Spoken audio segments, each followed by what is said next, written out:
think will help you be a better crappie fisherman. And a lot of people fish crappies just hanging one jig over the side or a minnow, and that can produce a lot of fish.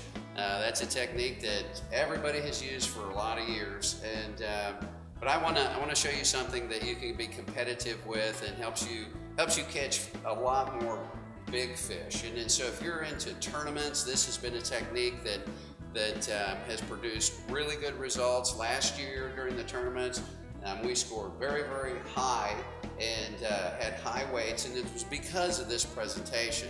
And so this presentation is called forward trolling. And there are many guys, if you look all over YouTube, a lot of guys are doing stuff on spider rigging. And spider rigging is a tremendous approach, but forward trolling is a little bit different.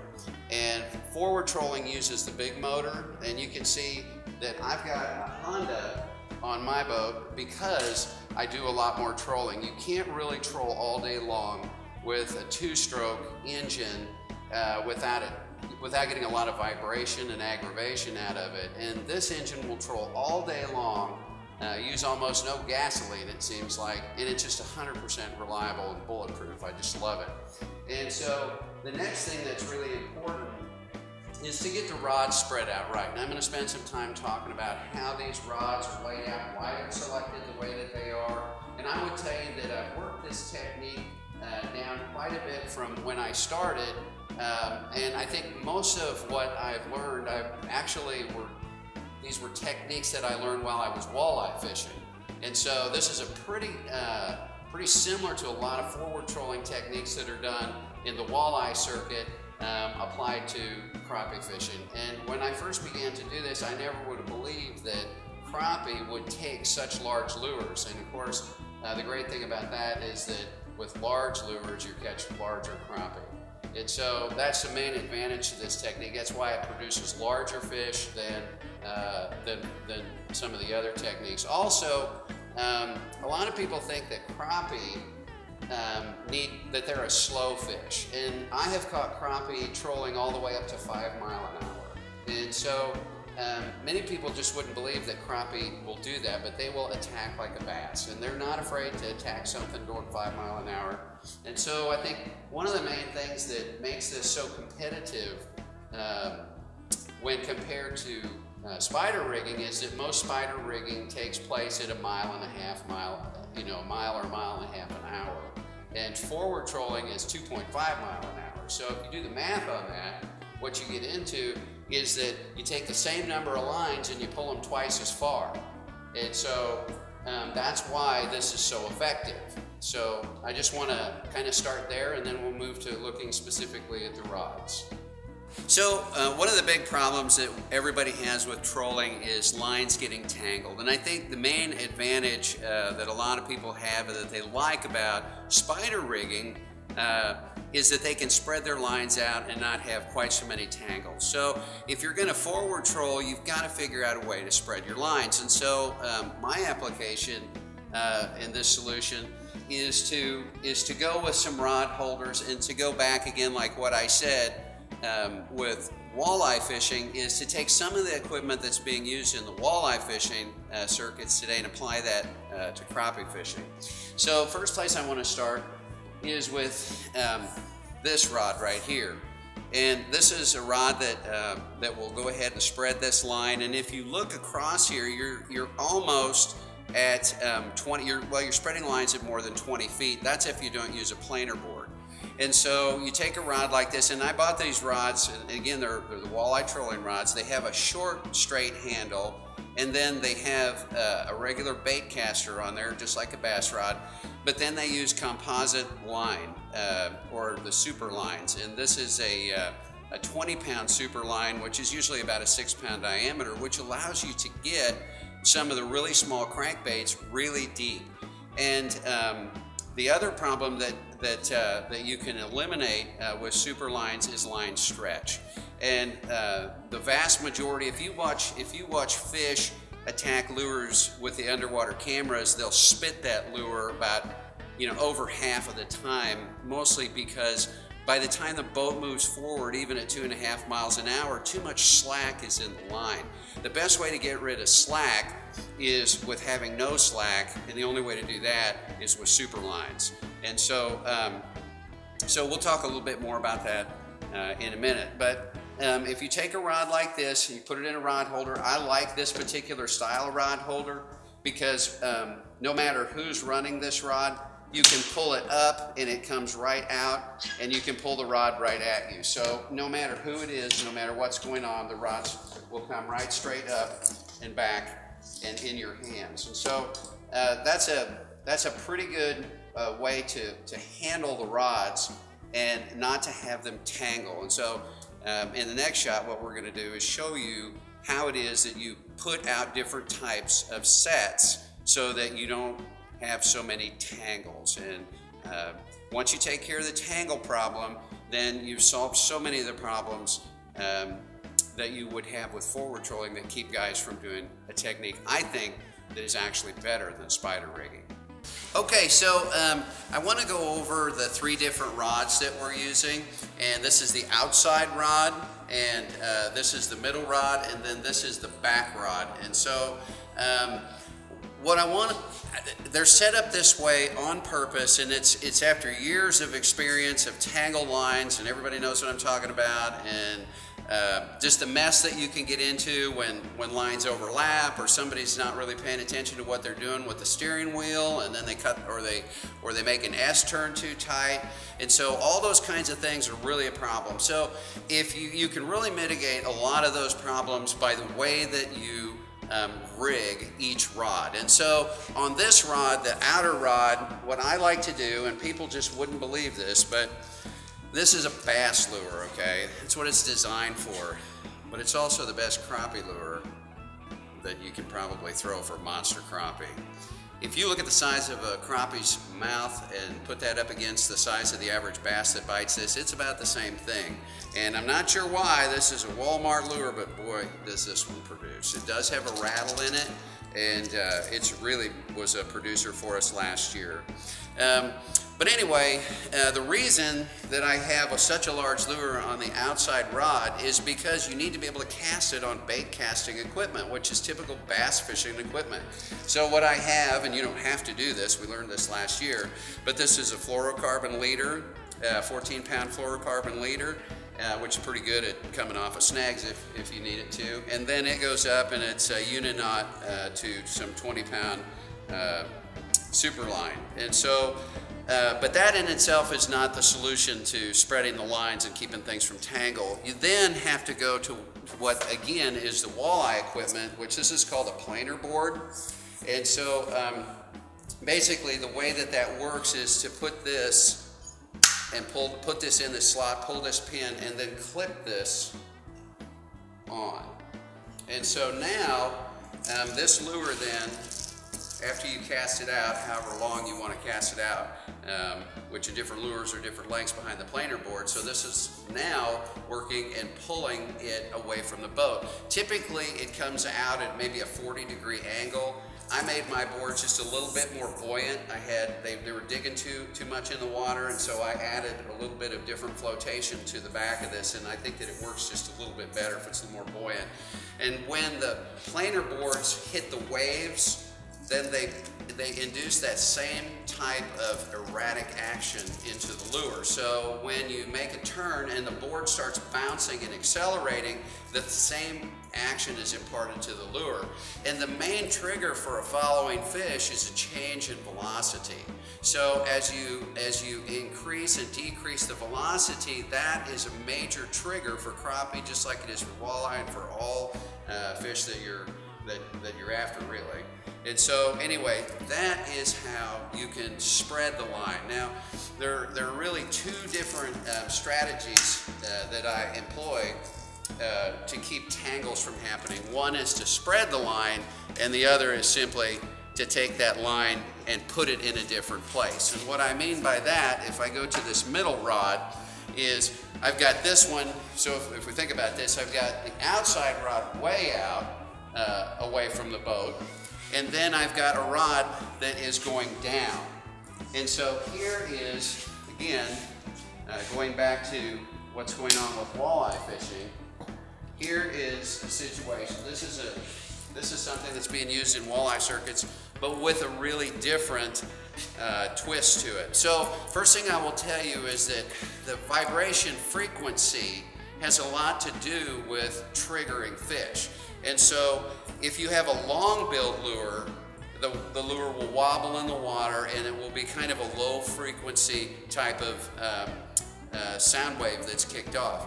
If you can put a smaller bill like this lure, which is almost a square bill, if you can get that square bill down where the fish are, then that very effective high frequency wobble that the square bill is so well known for triggering fish, then you can put that same frequency down where the fish are way below the surface. And you do that by using lake trout techniques, which are the old weight in the front. This is kind of, I think this whole thing got started a number of years ago. It's the old, like the cannonball approach. And so we would weight stuff down with monster weights in the front.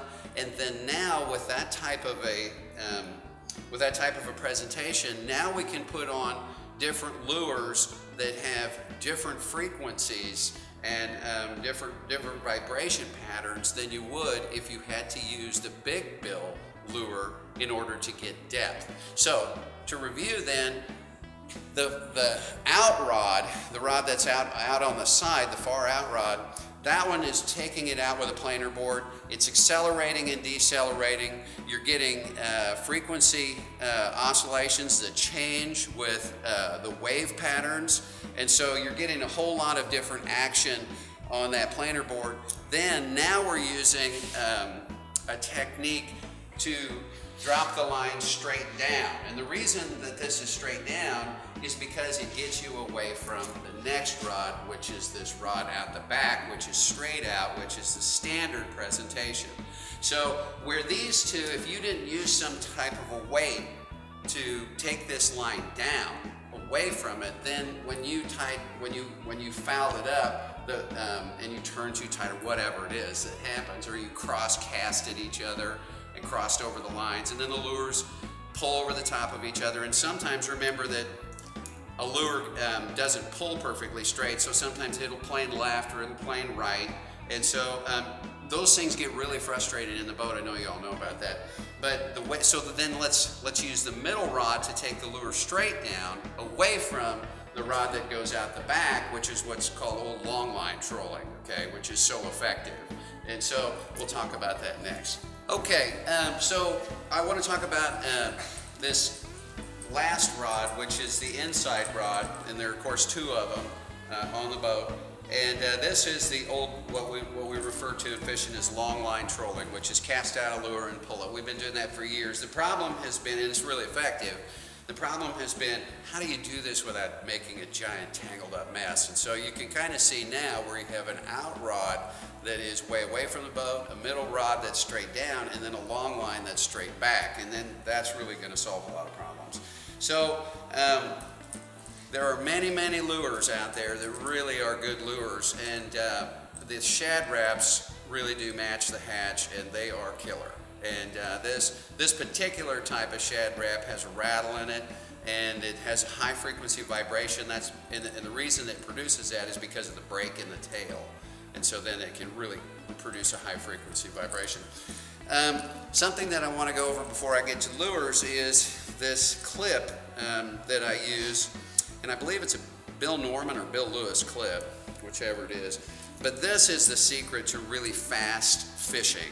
And that is to be able to switch and change your lures. And so really quickly you can take and just grab a different bait, turn it upside down, and hook on a different bait without retying.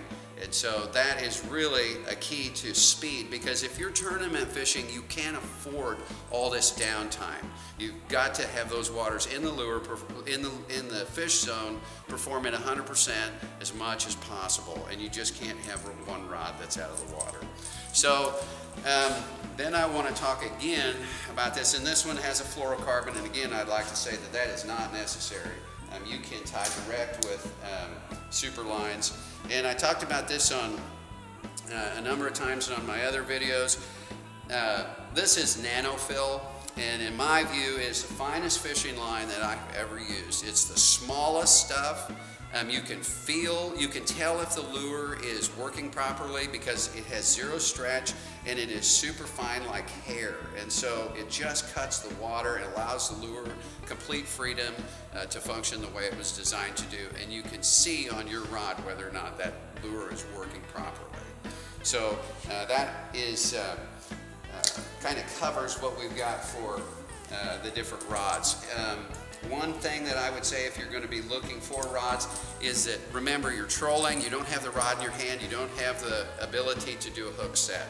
So the fish has to hook itself, and the best way to get the fish to hook itself is have stiff rods with zero stretch line. That is how the hook is going to penetrate, and once the hook penetrates, you're pulling forward and you won't get slack in the line. You're much less likely to have the fish throw that and lose that big fish.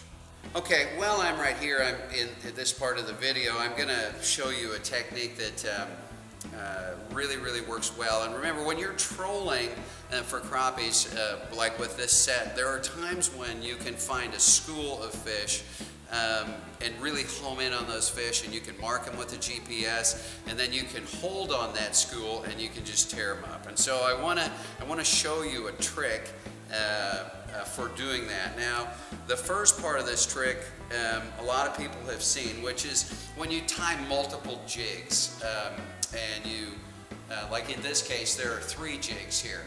Now, the first thing that you have to do with this is not have little kids doing it, because if they're casting 3 jigs, you're going to have a necklace of these things, and it gets pretty dangerous. So, you know, but if you get a couple guys that know what they're doing, throwing a bunch of jigs like this, it's kind of like throwing a grappling hook. But the really important thing about this is that if you have jigs of all the same weight, they'll tumble in the air, and the jig on the end will roll, and you probably all know how that looks, and then it spins and it tangles up, and then you just get really mad and it's over. Well, if you increase the mass at the bottom, and you make the bottom jig a 3/8 jig, and in this case it's a thumper tail, and I really like this one, and it has a weed guard on it, so it's a bass jig again, but it's for big crappie. And the nice thing about it too is that this one with a bass jig like that, with that protector, weed protector,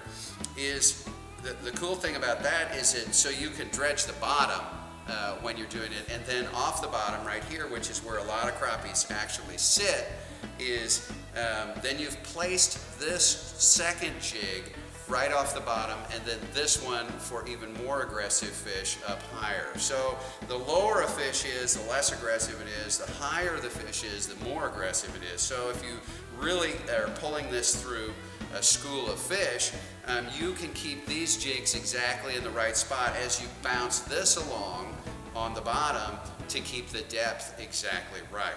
So you can also troll this, by the way, but I don't think it's nearly as effective trolled as it is casted, because then you get to feel the fish and you can set the hook. But anyway, I thought I would give you that one. That's also a really good technique. Okay, I just want to show you kind of the tools that I work with on the terminal end of the line, and because you have to have a lot of flexibility if you're going to be competitive. And I don't know why this is, but from year to year the fish will switch, from day to day the fish will switch. I have no idea what that is about, but I can tell you that as a fisherman, after years of experience, that I can think about a trip at a particular time of year. I can just nail the conditions down. I can say this is going to happen and this is where it's going to happen because these are the conditions. Not true. I'm stunned sometimes to think about how unpredictable fishing is. And so with that in mind, I want to talk to you about how I think about selecting the tools on the end of my line. And you've already seen how I deploy those on the end of my line so that I have a lot less trouble. And so we'll start over here. Jerk baits can be trolled, and I think jerk baits are an incredibly good lure for crappie. If you are a winter fisherman, You can throw a jerk bait, and a lot of times those fish in the winter will come to the top 12 inches of the water column. They'll be right up there at the tip top. You throw a jerk bait, it's neutrally buoyant, it doesn't sink or it doesn't go to rise. And so you pull that down and they're dead on stop, and it's just really a lot of fun because you let it sit dead and then bam, the fish is on. And it's cold water and it's great fun. Catch a lot of big bass doing that also, but if you're a crappie fisherman, jerk baits catch a ton of crappie. And I will just very quickly show you which one it is that's my favorite. It's this model right here. These are RC sticks. So then working this way, I've got a different set of lures, and I want to kind of stop right here for a second. And I want to tell you that you've got to have identical lures so that you can perform the tests. And remember, you have to remember that on the right side of my boat is the identical set of rods with the identical line as on the left side of my boat. And the advantage of that is it allows me to test two different lures side by side in a trolling pattern. So what I will do is I will take either the two down lines or the two out lines, and I will put two completely different lures on there in terms of color. Now I'm going to tell you right now that I go through three different things when I decide what to select. First of all, if I look on the graph and I can see where the fish are in the water column, if they're at 10 feet, if they're down on the bottom, I'm going to select lures based on depth. And I'm going to tell you, number one thing for catching a lot of fish is get the lure in the fish's face. If you're not in the fish's face, it doesn't matter what the color is, it doesn't matter what the vibration is. So first solve the problem of putting it in the fish's face. Then, after you get the depth right by selecting the bills and whichever rod it is that you're using, or you weight it down to wherever it is based on what I've shown you previously, then you're going to go to vibration. Now, the tighter vibration works better in warmer water. The wider vibration works a little bit better in cooler water. Most of the time this trolling can start in the 40s. You wouldn't believe that a fish would grab, that a crappie, what people think is a pretty docile fish, will grab a big, heavy vibrating lure in 40-degree water, in 40 to 50-degree water. But they will, especially when you pause it. Remember, when you're out there in your boat and you're trolling forward, that you kind of want to go through S turns, and that allows the lure on the right, as you're turning right, to slow, and the lure on the left to speed up, and then you alternate that pattern and you reverse the velocities of the lures, and that is a trigger. So use that trigger. Don't just drive straight down the lake. You'll catch more fish if you'll run in S turns. So the main way to test then what you're going to do is to have two identical rods, and then you can perform a little bit of science, and one lure will typically shine above the other. And could I tell you which color it's going to be? No, I don't. That's why I have this many lures, because this is the process, and the mental process that you go through as you work this is to pay attention to your lines and then to pay attention to colors. Don't until you have established that say the red is vastly superior today than the blue and pink, don't switch to all red. So then, like if we move down here, you can do the exact same thing again. And you pick the lure that's in the right depth, and then you begin the science. And the science is, hey, which one of these is hot today? And so it might be a cloud cover thing, it might be an attitude thing. It's just really hard to predict. And all I can tell you is start switching lures. Because the quicker and faster you switch those, you got to give them enough time to prove themselves. But after one lure has beat another lure by 5 fish, it's pretty clear what you need to do. And then you just hook up with everything that works the best. And so for the down lines, again, I still like the square bill. And this is an application that is not heavily in use, and it is killer. So this again is putting a lure that's high vibration, high frequency vibration, down at the depth where it's supposed to be, that it doesn't normally function, that fish aren't seeing. Normally what they're seeing at that depth is a wide wobbling, larger billed lure like a shad rap, and this is killer. And you can probably tell that I'm a Shad Rap fan just simply by looking at how many different colors of this same pattern I have. And so as you look at those different things, there are many things now that go into that. So again, it's depth as my first, the first thing I'm going after when I make a selection out of a group of lures like this. Second is vibration, then it's color, and if you want to get really fancy, is a rattle more effective than one without a rattle? Okay, so there are just many reasons why a fish will or won't bite, and we'll never know what they are, okay? But all you can really do is rotate and try and just put different food offerings in front of them in the most effective way that you can. So the controversy between rattle and no rattle. A lot of people will say, well, if it's clear water, a rattle scares the fish. That is absolutely not true. I can tell you that there are many times when that has been broken. I think it has a lot to do with whether or not the fish have seen lures.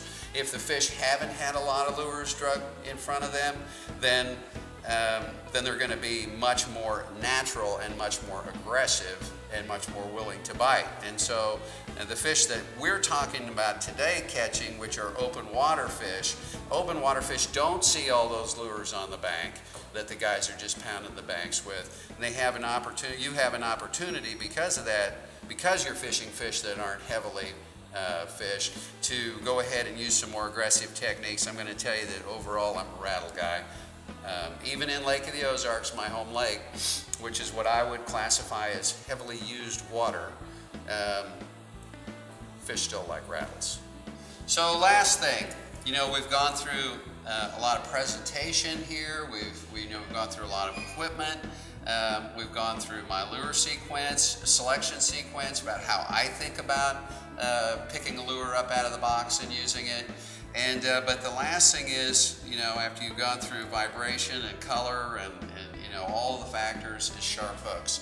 And if you don't have sharp hooks, you don't have fish. And it's as simple as that. And some of the hooks are so much better than they used to be, but you know, a hook has to be sticky, sharp, and it just has to instantly grab.